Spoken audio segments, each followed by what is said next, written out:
Good morning. Welcome on the third Sunday of Advent. It's very good to see all of you. I invite you to take a moment to share a greeting with each other.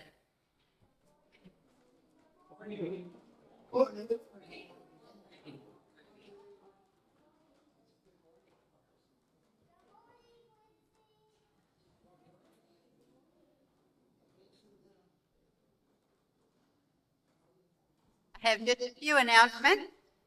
Following this service, we have our annual congregational meeting, and we ask all of our members who are able to please attend this meeting. We only ask you to do this once a year. We will be voting on the budget and on the slate of new board members, so it's nice to have everybody's input in that. If you are not a member, you are still welcome to join us, so you can be a part of that conversation. There will be a few minutes delay between this and that, so you can get your coffee and whatever you need to do. But we do ask people be pretty prompt in getting seated for that. Also, angel tree gifts are due today. And if you are now kicking yourself for forgetting your gift, you have a couple of options. I will be here later this afternoon for the Celtic service. You can bring them by then, or you can bring them first thing in the morning. That will be fine. If you need something else, please talk to me and we'll make an arrangement. I also invite you to join us for the Ecumenical Celtic service, which will be at 5 o'clock this evening here in the chapel. We are hosting. Jenny Kaufman will be leading the service. If you are needing a moment of calm and all the busyness of the season, this is a wonderful service for just that. It's filled with music and meditation and silences and candlelight. It's a very nice service. Chimed articles are also due today, or as soon as you can possibly get them in. And next Sunday is our annual wassail party, so we hope that you can join us for that following the 10 o'clock service. Please note the special thoughts and prayers list on the back of the bulletin. Please continue to keep these folks in your prayers throughout this week. And please also keep in your prayers those who have been wounded and the families of those wounded and killed in 2 mass shootings that occurred over this weekend. And now as we enter into this time of Advent worship, I would like to share these words from Thomas Merton. Our job is to love others without stopping to inquire whether or not they are worthy.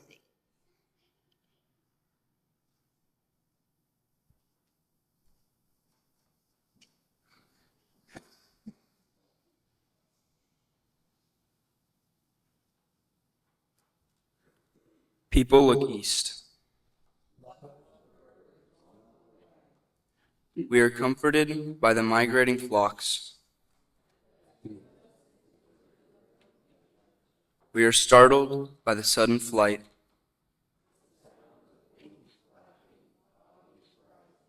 We rejoice at the light of birdsong. Love the bird is on the way.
God found the people wandering through the desert, a desolate, wind-swept wilderness. God protected them and cared for them, as God would protect himself, like an eagle teaching its young to fly, catching them safely on its spread wings.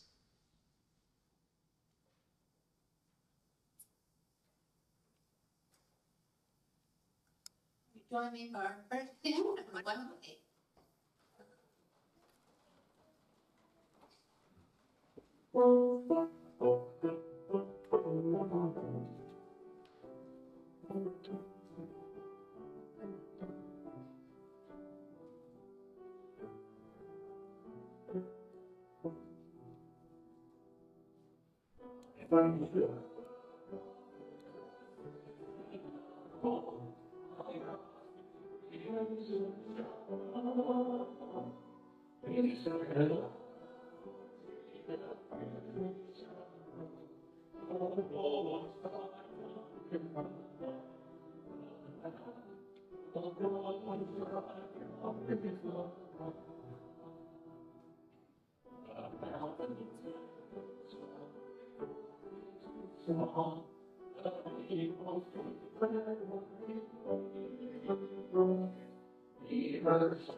According to tradition, the theme of this third Sunday of Advent is love, and we are reminded that the Gospels teach us the core of Jesus' life and ministry with God's gracious, unconditional love. Love is woven into the fabric of creation, and each bird's song announcing the arrival of each new day challenges us to live out this love, to love each person as we love ourselves, to bring to the longing, lonely world the good news of God's radical love.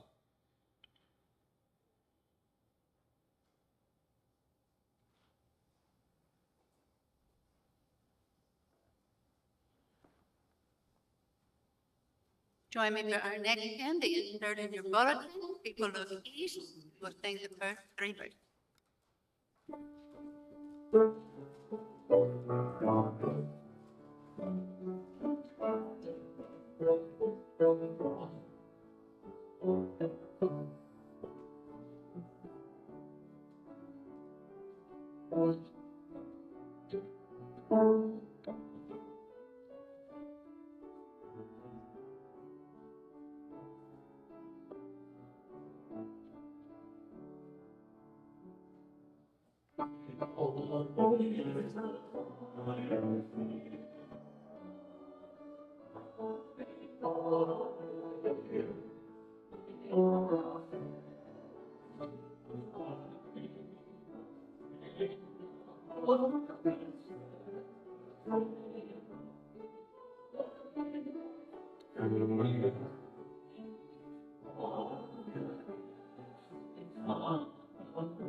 A reading, The Bluebird Sang by Mary Oliver. A bluebird slipped a little tremble out of the triangle of his mouth, and it hung in the air until it reached my ear, like a froth or a frill that Schumann might have written in a dream. Dear morning, you come with so many angels of mercy, so wondrously disguised, feathers and leaves, in the tongues of stone, in the restless waters, in the creak and the click and the rustle that greet me wherever I go, with their joyful cry, I'm still here, alive.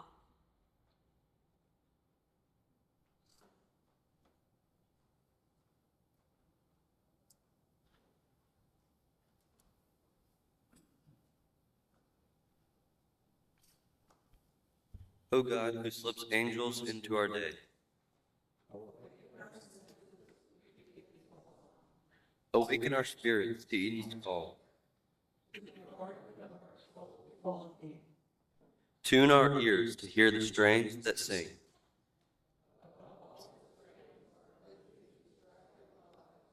Open our hearts to receive the love.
Okay, got this ready. Okay, what?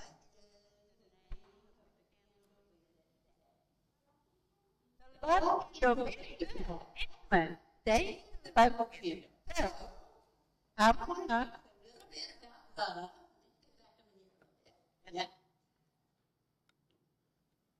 So, I have four cups here. I'm going to call this cup your family and your friends. Okay. This cup are people you know, but maybe not quite as well. Maybe neighbors down the street, teachers, coaches, that kind of thing. Kids in your school, but you don't really know who they are. Okay. And these are people we don't know at all. Strangers. Could be the mailman, it could be the person who checks your groceries out at the grocery store, the librarian, just people you see on the street, that kind of thing. Okay. And then, if you, it's in you, okay. So, now I want to do like this. We'll see how it works. See how it works. You may be right, but I want to try like this. Okay. So, people are pouring love into us all the time. That's why I've got this picture of water. People who pour love into us. Love. Very good. Who are the people who pour love into us? Your friend. Very good. Your friend pour love. Your family pour love into you. Love pour love into you. Your dog. Yeah, I would think so. And what you're in, I think.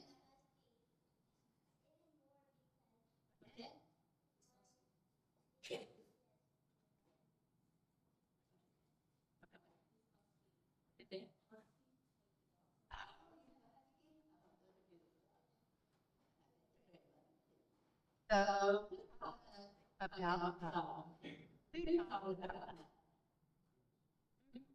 Jesus. Jesus taught about love. Who did Jesus say love? Well, everyone, especially Jesus talked about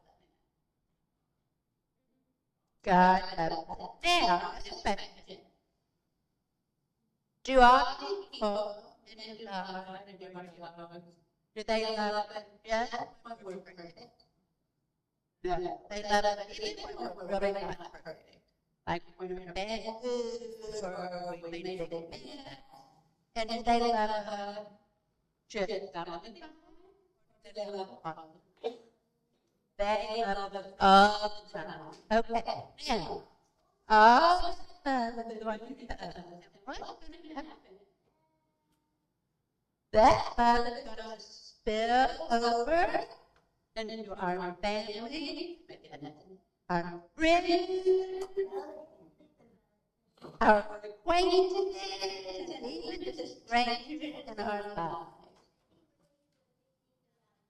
Yeah, so, that is the rule about love. It gets poured into us and then spill over all around it. Now, if I keep pouring my water, I'm going to run out. If we pour it up, then it's going to run. That is the really good thing about love. The more we give away, the more we give. Thank you, Bobby, for the evening. Have a fun Sunday.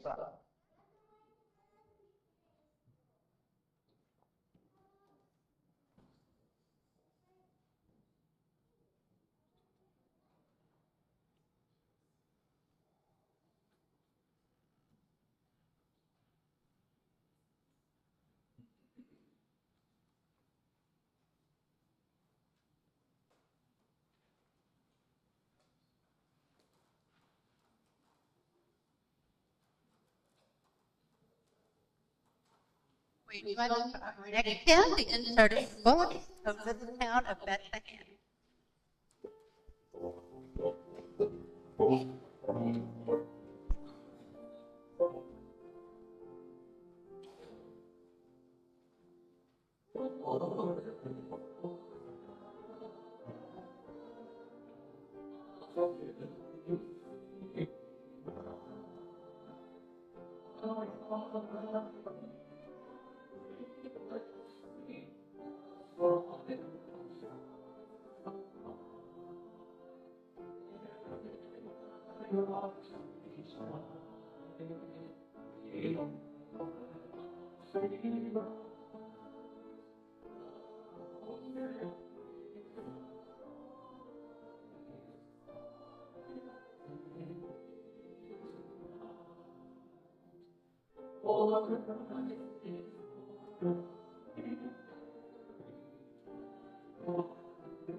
You have no fear in love. Perfect love right down. Through this church, we can seek to bring love to a world where too many still live in fear. You are now invited to give as you are able.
God of everlasting love, love seems to be in short supply in our world these days. We understand from Jesus' teaching that we are called to love each and every one. As we give these gifts, we also ask your presence among us to help us discern the road to a more loving community and world. Amen.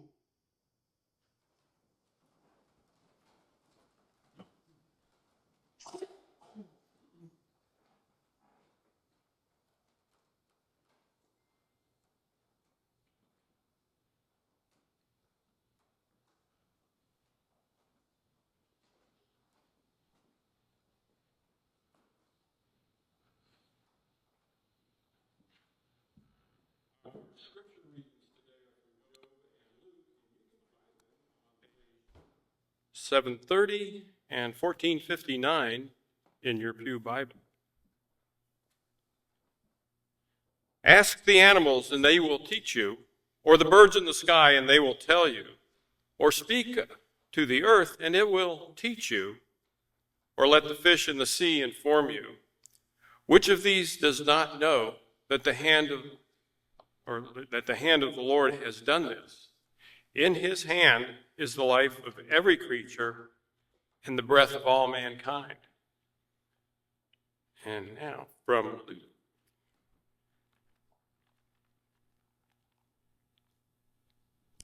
While they were there, the time came for the baby to be born, and she gave birth to her firstborn, a son. She wrapped him in cloths and placed him in a manger, because there was no guest room available for them.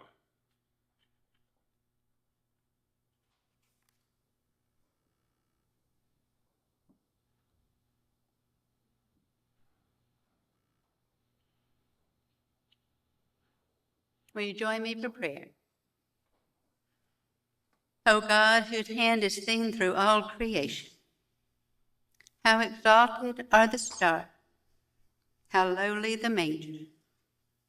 In some things we see easily your image, the majesty of mountains, the precision of a flower, the beauty of a butterfly. But in other things we shake our heads and see nothing of you there. A child born in poverty, parents struggling to survive, hand-me-down clothes and a makeshift bed. Give us, O God, the wisdom of the creatures that roam our earth, to know that all of creation, from that which we treasure to that which we derive, is nothing short of a miracle which speaks your name. Amen.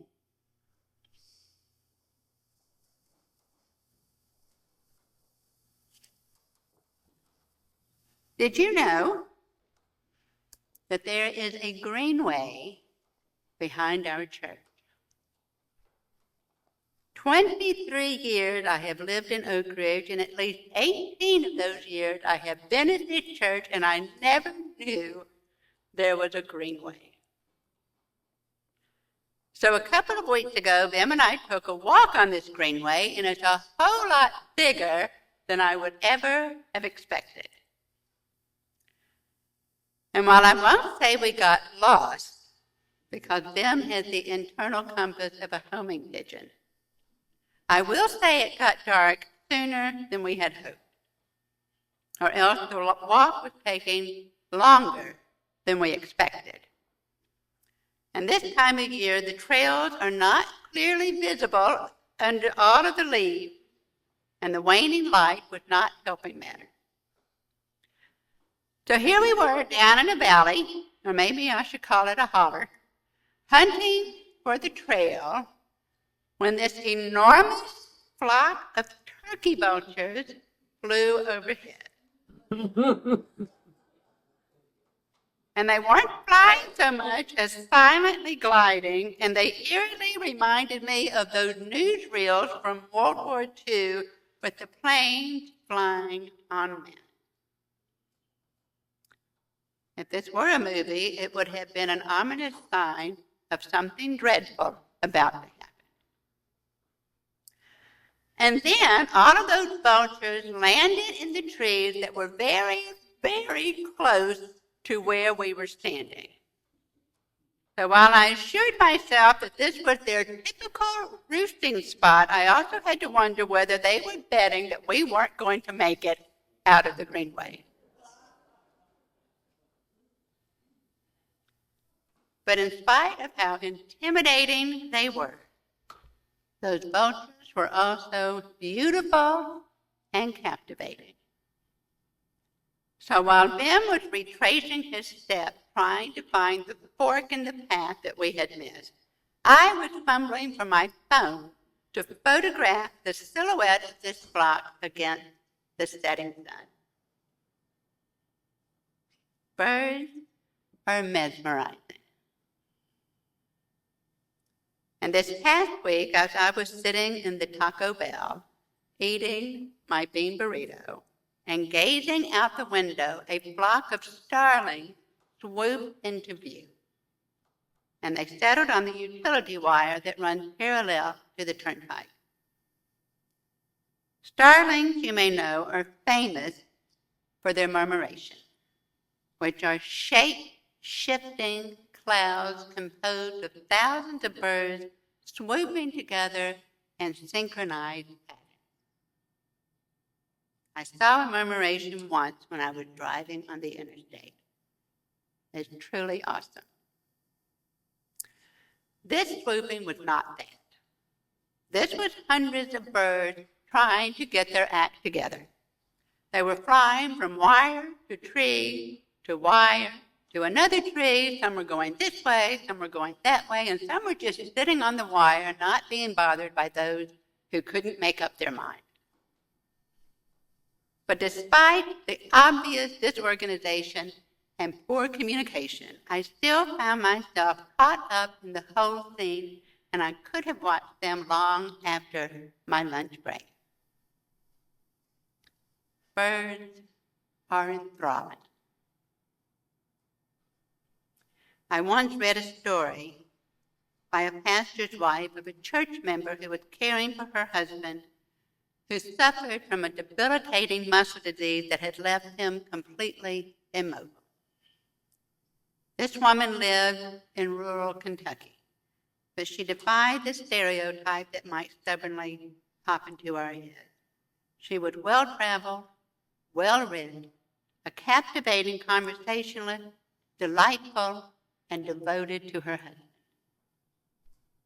She only left her husband's side to go for doctor appointments or to walk down to the corner when the library's bookmobile was in the neighborhood.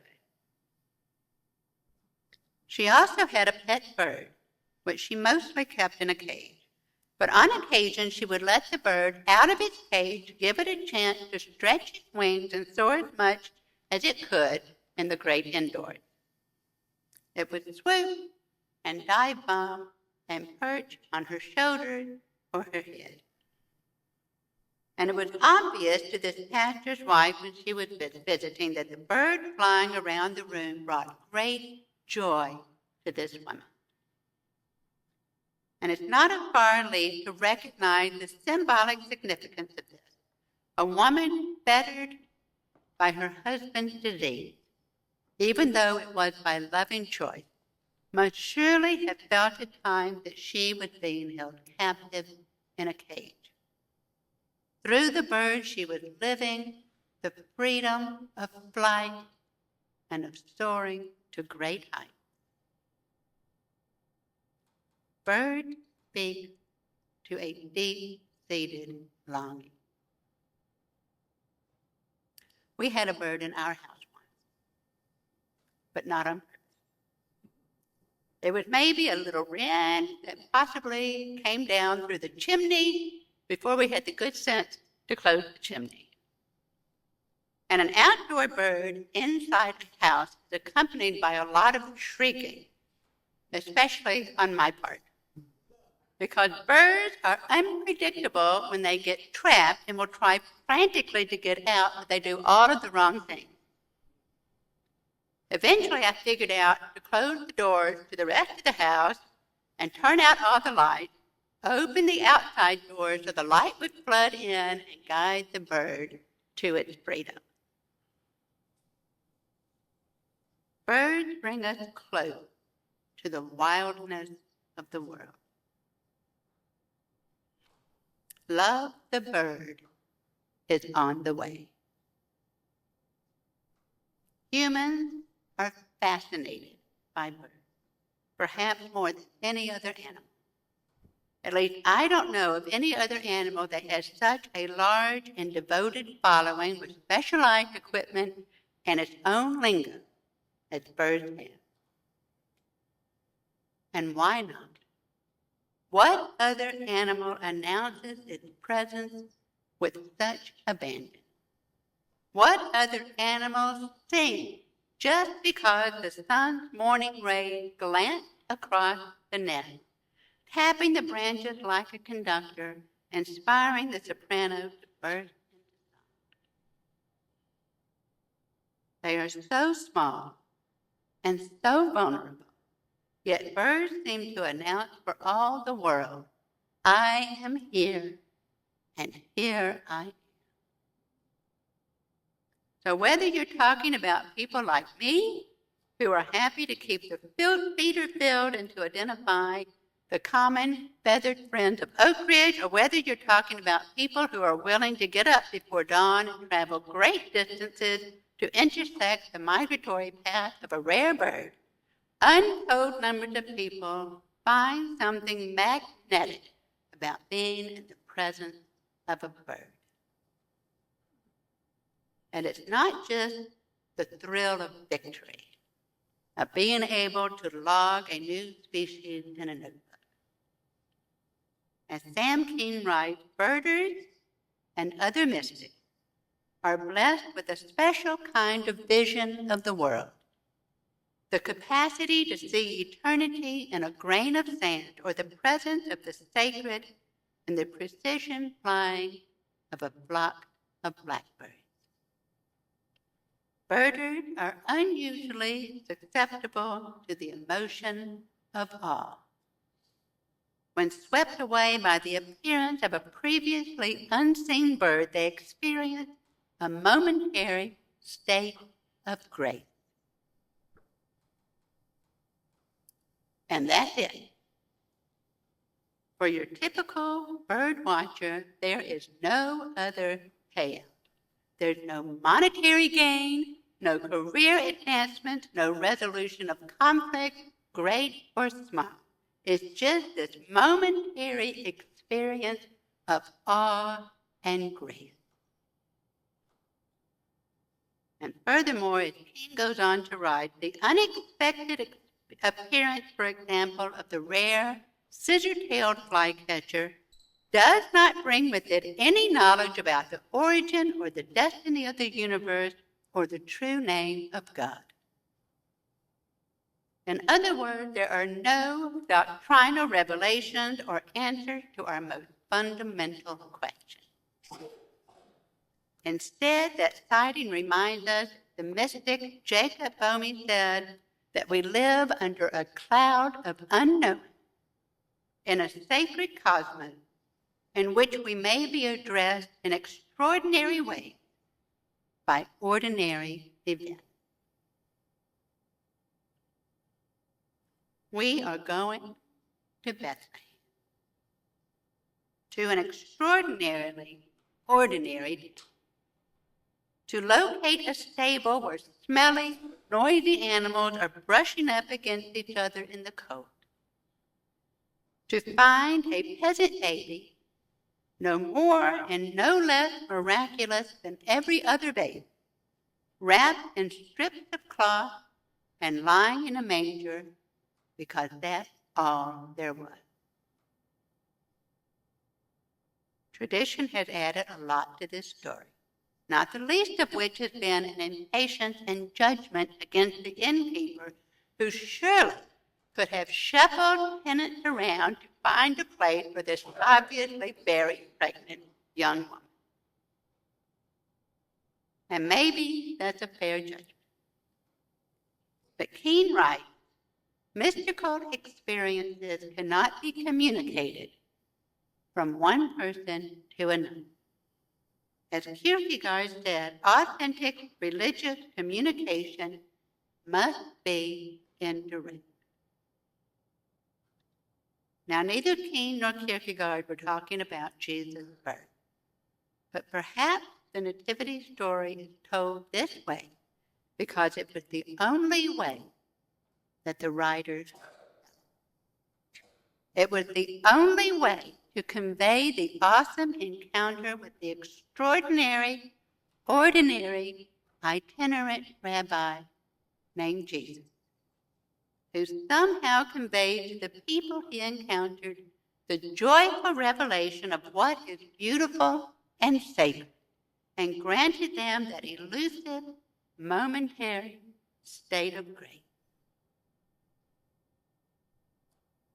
Maybe we are going to Bethlehem because we crave that experience which we have glimpsed in the natural world. Maybe in our busy, distracted, overscheduled life, we have this sneaky suspicion that we're missing those sacred moments because we are too hyper-focused on what Keene calls the speed and distraction of contemporary life. The sacred is calling to us through the bird and through our story. Let us stop a while, look at what's right in front of us, and hear God's call. Amen. Will you join me for our final hymn? Also, the insert of your bulletin, Hark the Herald Angels Sing.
As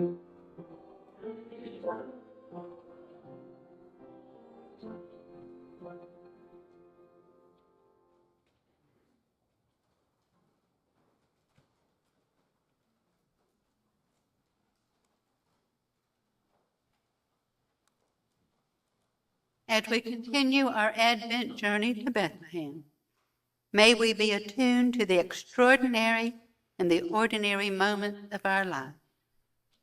May we remember to pause, to look, and to listen, lest we miss the manger in our midst.